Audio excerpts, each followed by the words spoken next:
우리가 같이 생각해 볼 사연은요, 50대를 바라보는 주부라 그러셨어요. 여러 가지로 열심히 살아오셨는데 지금 돌아가신 어머니의 죽음을 떠올리면서 그런 죽음, 그런 상황을 맞이하고 싶지 않았는데 피하려고 했는데 내가 똑같이 어머니 같은 그런 죽음, 그런 삶의 궤적으로 지금 내가 살아가고 있는 건가라는 그 자괴감 이런 것들이 있는 모양이에요. 그래서 사연을 보내주셨어요. 지난 사연에서도 한번 언급을 한 적이 있는데 이 사연을 기술하는 어떤 방식이 되게 많은 어떤 저한테 어떤 자극을 주는 부분이 있어요. 사람마다 내 고통이나 내 상황을 표현하는 방식이 조금씩 다 다르잖아요. 그런 관점에서 한번 이분을 한번 들여다보자, 그런 얘기를 먼저 드려요. 두 아이를 키우는 50대를 바라보는 주부입니다. 저는 정말 보수적인 아버지 밑에 자랐습니다. 대나무같이 고든 성격의 아버지는 직장에서 모함을 받아 50대에 퇴직하셨고 개인 사업으로 돈을 모으셨습니다. 돈을 모으실수록 점점 아버지는 돈의 노예가 되어가는 듯 했습니다. 내 말 안 들을 거면 다 나가라 라는 말을 어머니와 저희들에게 늘 하셨습니다. 70 넘은 어머니는 아버지의 식사 준비, 아버지의 금전 관리 때문에 힘들었고 매달 나오는 생활비에 가계부를 적으셔야 했고 매달 가계부 검사를 아버지께 받으셔야 했습니다. 제가 결혼을 하고 첫 아이를 낳을 무렵 어머니가 황혼 이혼을 하겠다고 저희 집에 오셨습니다. 당시 저는 힘든 직장 생활에 사업하는 남편의 자금을 대고 육아를 하고 집안의 모든 지출을 혼자 감당하며 황혼 이혼을 하시는 친정 어머니까지 모셨습니다. 재판을 통해 어머니는 이혼을 하셨습니다. 그 당시에 저는 철저히 엄마 편에 섰기 때문에 아버지와는 연을 끊고 살았습니다. 어머니가 제게 늘 아버지 험담을 하고 신세 한탄을 하셨기 때문에 저는 아버지가 괴물인 줄 알았습니다. 결혼 생각이 없었지만 지금의 남편을 만나 불같은 연애를 하고 결혼했습니다. 남편을 선택한 단 한 가지 이유는 친정아버지와 전혀 달라서였습니다. 두 아이를 낳고 2년간의 개인 상담을 받으며 저는 비로소 타인의 기준이 아니라 제 마음속의 소리를 들을 수 있었습니다. 남편의 사업이 나아지지도 않았고 주변의 모든 반대에도 불구하고 저는 큰애가 초등학교 졸업할 때 회사에 사직서를 냈습니다. 남편이 시아버지 사업을 도와주며 받는 아주 작은 생활비로 살았습니다. 점점 나아지겠지 하며 7년을 버텼지만 상황은 더더 나빠지기만 했습니다. 상담을 통해 많은 도움을 받으며 관심이 생긴 저는 상담 공부를 시작했습니다. 남편은 제가 공부하는 것에 불만이 많았습니다. 주부가 살림하고 힘들게 일하고 돌아온 남편 챙기는 것이 아니라 방에 들어가 공부만 한다고, 그럴 거면 혼자 나가 공부하며 살라고 아이들 앞에서 소리도 질렀습니다. 예전의 친정아버지와 같은 모습입니다. 어쩌면 점점 힘들어지는 남편과의 관계, 경제적 어려움, 코로나로 학교에 가지 않는 두 아이를 양육하며 점점 나락으로 떨어지는 저 자신이 살기 위해 더 공부에 매달렸는지 모릅니다. 이제 남편은 생활비도 주지 않습니다. 쓸 때마다 자신의 핸드폰으로 알림 문자가 오는 카드 한 장을 제게 주고는 자신이 의심이 가는 지출은 어디에 썼느냐고 제게 해명을 요구하는 문자가 옵니다. 2년 전 갑작스런 뇌출혈로 돌아가신 친정 어머니가 떠오릅니다. 친정 아버지와 다르다는 이유만으로 남편을 선택했는데 결혼 생활 19년 차인 저는 예전의 어머니와 똑같은 삶을 살고 있습니다. 경제적으로는 친정 엄마보다 더 힘듭니다. 더 큰 나락으로 떨어진 것 같습니다. 저의 70대가 엄마의 70대와 오버랩이 됩니다.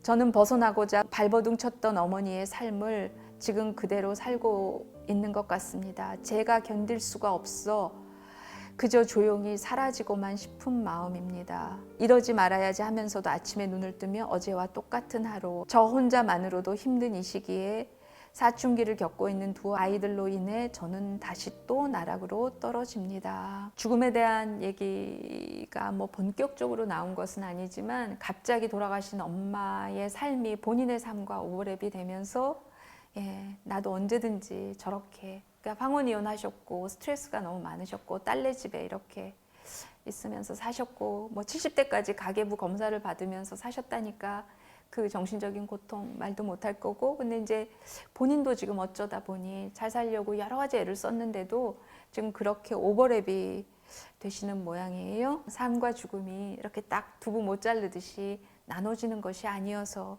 이런 삶 끝에 이런 죽음, 이게 다 연동이 되는 구조 안에서 이분의 고민이 있는 것 같아요. 가계부 검사 받으면서 살아오신 엄마, 남편한테 생활비도 제대로 못 받고 이렇게 된 나. 저는 이제 이분 얘기 중에 아까 이분이 본인의 고통을 표현하는 어떤 양식 흐름이 있는데, 관점이 있는데 이거에 대해서 한번 봤으면 좋겠다 라고 했는데, 이것도 제 가정인데 한번 얘기를 해볼게요. 첫 문장이 저는 정말 보수적인 아버지 밑에서 살았습니다. 2년간의 개인 상담을 받으며 비로소 타인의 기준이 아니라 제 마음속에 소리를 들을 수 있었습니다. 그래서 이제 사직서도 내고 본인의 삶을 이렇게 살아가다가 상담 공부를 한 것이 굉장히 영향을 많이 받으셨나 봐요. 그러면서 나도 찾고 주도성을 가지고 내 삶을 자유롭게 이제 사는 것으로 열심히 하면서 상담 공부도 시작했고, 이제 더 본격적으로 하시면서 남편과의 갈등이 더 심해지신 것 같아요. 상담이라는 것이요, 심리적으로 자기를 바라보는 것이 굉장히 삶에서 굉장히 강력한 충격적인 경험이 되는 경우 많이 있어요. 우리가 다 나로 살아가지 못하고 누구의 기대, 뭐 여러 가지로 그렇게 살아가고, 나를 억압하는 것이 우리가 살다 보면 되게 어른스럽기 위해서도 그래야 되고, 어떤 역할을 잘 수행하기 위해서도 그렇고, 참 많이 억압해요. 그러다 이제 상담이라는 자극을 받으면 그것이 나를 인식하고 먼지에 쌓여서 안 보이던 것이 이렇게 막 이렇게 드러나는 것에 대한 희열, 감동, 약간 충격, 이런 것들은 굉장해요. 그래서 그런 것에 과도하게 압도돼서 그것이 내 삶에 어떤 의미 있는 시작이 되면 좋은데, 시작이 되는데 그 틀이나 그런 관점으로 내 삶을 너무 이렇게 뭐랄까 과도하게 해석을 하거나 그런 관점으로만 내 삶을 바라보게 되다 보면 또 어떤 틀에 또 갇히게 될 수도 있다. 왜냐하면 나를 돌아보는 것에 대한 충격이나 파장이 사람한테 주는 영향이 커서. 그래서 그때의 충격 때문에 내가 너무 강하게 억압을 받았다라는 그 깨달음의 강도만큼 그거에 대한 반동으로 심리학적인 관점에서 나를 바라보는 것이 굉장히 약간 경직되거나, 건강하고 다양한 이런 자극들에 대해서 차단이 되거나, 왜냐하면 이게 너무 강력하니까, 이게 너무 옳으니까, 이게 굉장히 본질적이니까, 이런 느낌이 너무 강하니까 그거에 의해서 너무 많은 영향을 받는 경우도 꽤 저는 있다고 생각해요. 제가 왜 이런 가정을 갖냐면, 이분이 쭉 전체적으로는 우리가 지금 이해한 그런 방식으로 내 삶이 지금 이 지경이 됐다, 내 의도와는 다르게, 그래서 너무 암울하다, 이렇게 얘기를 하시는데 아주 스치듯이 들어가는 그냥 한 줄이 있었어요. 저는 철저히 엄마 편에 섰기 때문에 아버지와 연을 끊고 살았습니다. 저는 아버지가 괴물인 줄 알았습니다. 그냥 잠깐 나오는 얘기예요. 예. 그런데 나중에 꼭 그렇지 않을 수도 있다는 것에 대한 자세한 설명은 없으나 그냥 괴물인 줄 알았다. 그 뒤에 여러 가지들이 이렇게 생략이 됐는데, 그것에 대해서 충분히 펼칠 만한 이분이 어떤 마음이 정리가 안 됐을 수도 있고, 여러 가지 그 현실을 바라볼 여유가 없었을 수도 있고, 그렇게 내가 혹시 여유가 없었던 게 아닌가라고 느끼는 것은 이분이 자기의 고통을 서술하는 과정이 매우 심리학적 교과서에 나오는 순서를 따른다는 느낌을 제가 좀 받아서예요. 보수적이고 이런 아버지, 이런 어머니, 내 삶을 어머니의 70대하고 또 연결하고, 이 구도가 굉장히 말하자면 조금 고답적이다, 굉장히 전통적이다, 그런 느낌을 조금 받게 되는 거예요. 근데 거기에서 조금 벗어나는 유일한 문장 하나가 아버지가 괴물인 줄만 알았습니다. 이 부분에 대해서 저는 조금 더 물어보고 싶은 것 같아요. 어떨 때 그런 느낌이 들었어요? 남편을 기술하는데도 아버지와 다르기 때문에 선택했다, 지금 아버지와 똑같다. 그게 그럴 수도 있지만 그게 다는 아닐 수도 있는데, 이것 위주로 너무 이렇게 내 고통을 이렇게 쭉 기술을 하신 것이 이게 다일까? 혹시 다른 관점이나 다른 면이나 그런 쪽으로 조금 더 봐야 되지 않을까? 이런 생각이 좀 들은 거예요. 그래서 그냥 그런 의문, 제가 틀릴 수도 있어요. 이분한테 혹시 이런 관점에 대해서 한번 얘기를 해보고도 싶었고, 또 하나는 과도하게 심리학 결정론자 같은 그런 시선들이 우리 사회에 저는 꽤 있다고 생각해요. 이것을 너무 과도하게 이렇게 폄하하거나 돌아보지 않고 사는 것도 우리의 현실인데, 또 어떤 사람들인 경우에는 내가 나를 너무 모르고 살았어. 이런 세계가 있었어.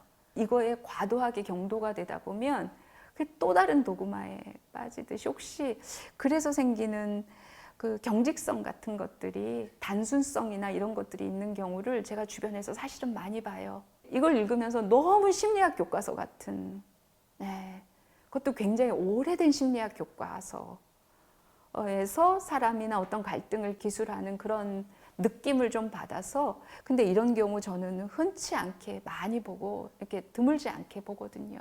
그래서 틀릴 수도 있으나 심리상담 2년 한 이후에 나를 찾고, 그래서 모든 사람의 반대에도 불구하고 나를 찾아서 뭐 이런 활동을 하다 또 공부를 하고, 공부를 너무 하니까 남편이 반대하고 이러다 관계가 매우 악화된 것 같은데, 이분이 그렇게 된 것이 이해가 되는 측면이 있어요. 왜냐하면 점점 남편과의 관계가 힘들어지고 경제적으로도 어려워지고 코로나로 학교에 가지 않은 두 아이를 양육하며 점점 내가 없어지잖아요. 아이들하고도 경계가 점점 사라지고 다 집안에 있으니까.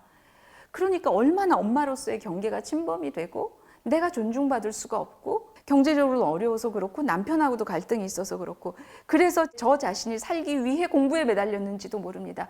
이 말은 100번 동의해요. 이렇게 내 경계가 없어지고 내가 내 칼날을 유지하면서 살 수 있는 구석이 하나도 없어지는 상황이, 경제적으로도 아이하고 관계도 남편하고 관계도. 그러니까 공부에 매달리는 것이 나를 붙잡고 내 칼날을 유지하고 내가 내 삶을 산다는 유일한 어떤 도구일 수 있잖아요. 그래서 매달렸을 수 있다고 생각해요. 이것은 저는 너무나 동의해요. 근데 상담 공부나 이런 거에 대해서 조금 더 이상화된 것은 아닌가? 그것이 너무 중심으로 간 것 아닌가?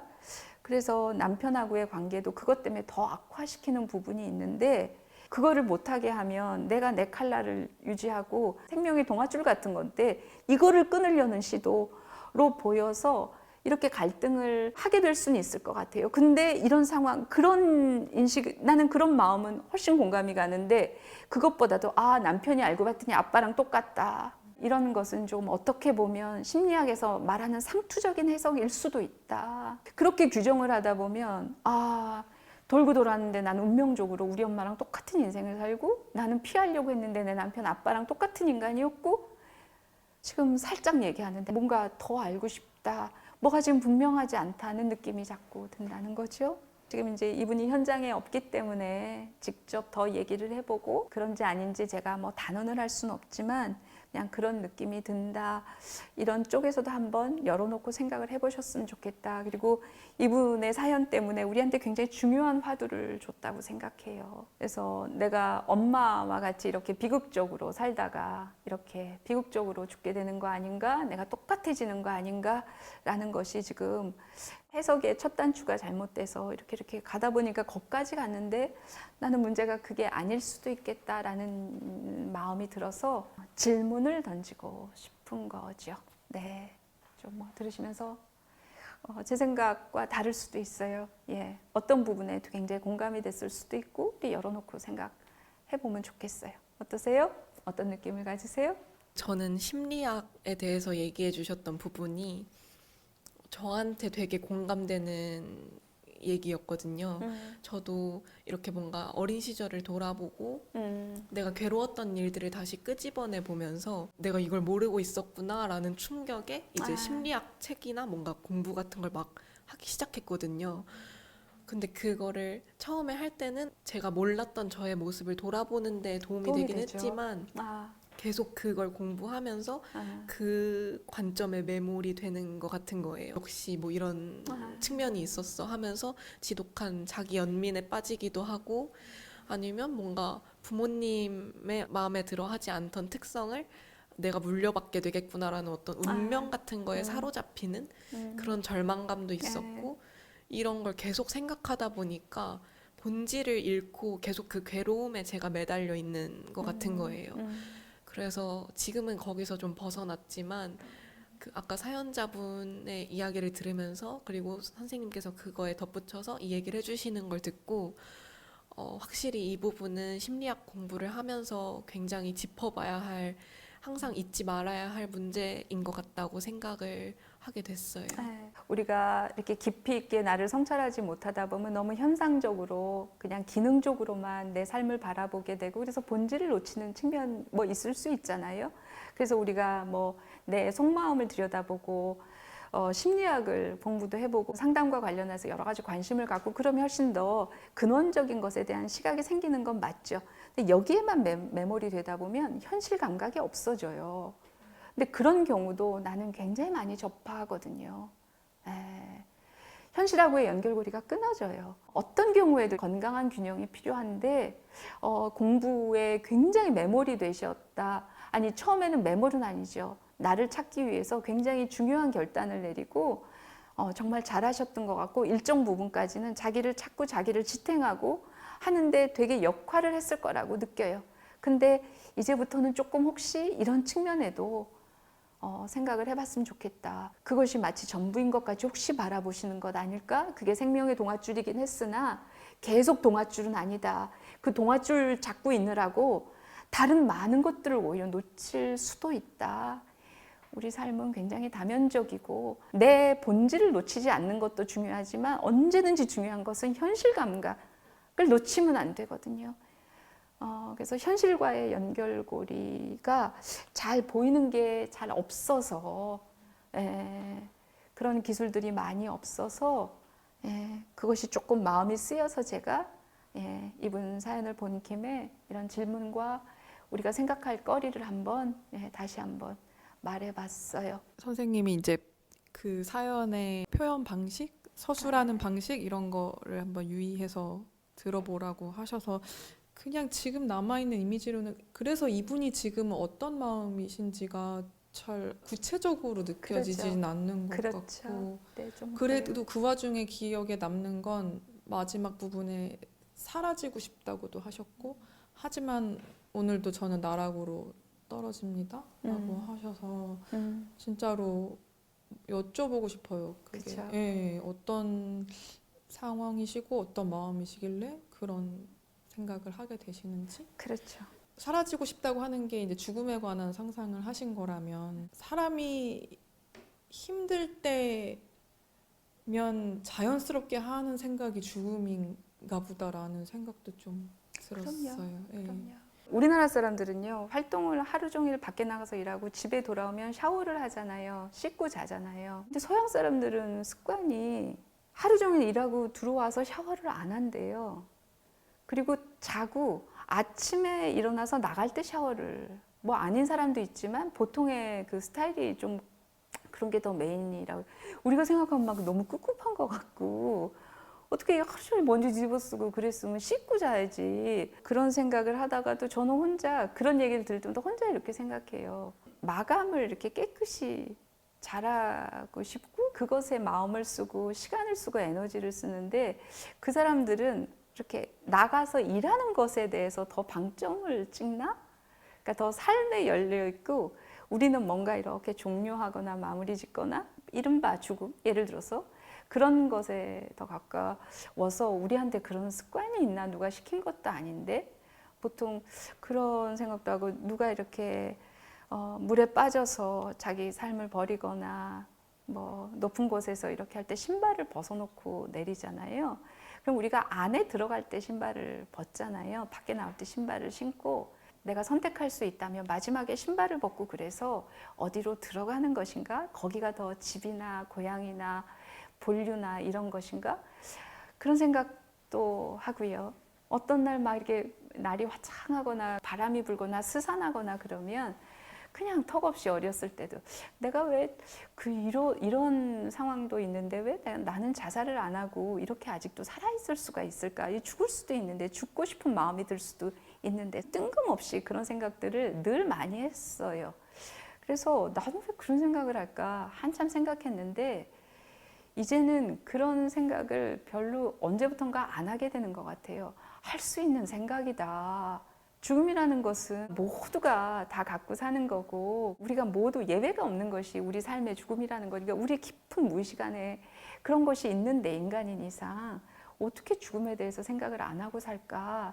그냥 당연히 하고 사는 거다. 현실적인 이유가 있어야만 꼭 그런 것은 아닐 수도 있겠다. 저는 늘 해요. 자주 해요. 언제든지 생각하고 언제든지 떠오르고.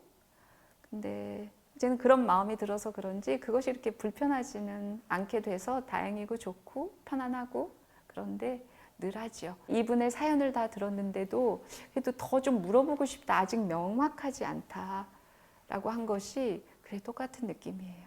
예. 왜 이런지 더 물어보기 전에 잘 알 수 없는 더 현실적인 여러 가지들을 더 우리가 알아야 더 깊이 이해하고 공감하고 그럴 수 있을 것 같아요. 우리가 얘기하는 문제의식의 중요한 단서일 수 있다고 생각해요. 죽음이라는 주제를 듣고 연상이 된 어떤 한 주부의 사연이었는데, 그러다가 우리 정신적인 것에 대한 과도한 의미부여, 혹시 그러고 사는 것은 아닌가? 이제 저부터도 이런 거 반성해야 되는 사람인데, 그런 쪽으로도 우리가 생각해 볼 수 있겠다는 생각까지 갔어요. 네. 오늘 여러분들하고 매우 특별한 이런 논의를 할 수 있어서 또 의미가 있었습니다. 열어놓고 한번 생각해 주셨으면 고맙겠습니다. 오늘 여기까지 마치겠습니다. 고맙습니다.